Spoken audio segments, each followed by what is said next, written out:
ईरानी सदर मसूद पेज़ेश्कियान 2 रोज़ा दौरे पर पाकिस्तान पहुंच गए। लाहौर एयरपोर्ट पर साबिक वज़ीर आज़म मोहम्मद नवाज शरीफ और वज़ीर आला पंजाब मरियम नवाज ने इस्तकबाल किया।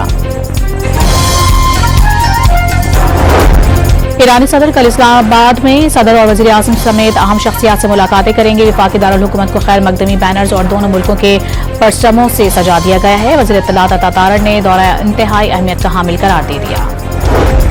जदीद तरीन Z-10 ME अटैक हेलीकॉप्टर पाक फौज का हिस्सा बन गए। हेलीकॉप्टर्स दिन रात और हर मौसम में दुश्मन पर झपटने की सलाहियत के हामिल हैं। फील्ड मार्शल सैयद आसिम मुनीर ने हेलीकॉप्टर्स के जरिए फायर पावर का मुशाहिदा किया। बानी PTI की अपने बेटों से बात करवा दी गई है। 1.5 घंटे टेलीफोनिक गुफ्तगू हुई। बानी की तस्दीक अखबारात बहाल कर दिए गए हैं। बच्चे मुलाकात के लिए आएंगे, तहरीक या सियासत में हिस्सा लेने के लिए नहीं, सहाफियों से गुफ्तगू।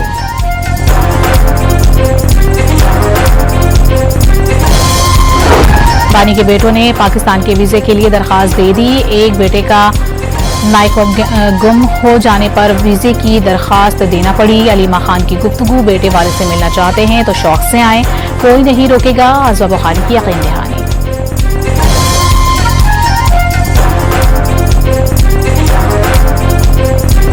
कराची सिटी कोर्ट में सीनियर वकील ख्वाजा शमसुल इस्लाम के कत्ल के खिलाफ वकला की हड़ताल। सालिन को मुश्किलात का सामना। कत्ल के इल्जाम में गिरफ्तार मुलजिम इमरान आफरीदी ने जुर्म का एतराफ कर लिया। लकी मरवत में मार्टर गोला फटने से जख्मी मजीद 2 बच्चे दम तोड़ गए। अमवात 5 हो गईं, 5 जख्मी अस्पताल में जेर इलाज। वफाकी हुकूमत का गैर कानूनी मुकीम गैर मुल्कियों को मुल्क बदर करने का फैसला। सजा काटने वाले मुल्जिमान या जिनका मुकदमा चल रहा है उन्हें भी वापस भेजा जाएगा। सयाहत के फरोग की हुकूमती कोशिशें। वज़ीर आज़म ने एयरपोर्ट्स पर गैर मुल्की मुसाफिरों की सहूलत के लिए अलहदा इमिग्रेशन काउंटर्स कायम करने की हिदायत कर दी।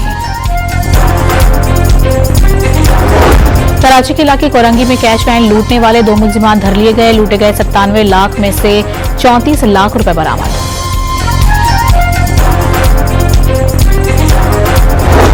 और लाहौर में FIA कमर्शियल बैंकिंग सर्कल की कार्रवाई। मालियाती फ्रॉड में मुलविस निजी बैंक का मुलजिम गिरफ्तार। मुलजिम स्कूल फीस और यूटिलिटी बिल्स की रकम में खुर्द बोर्ड में मुलविस था।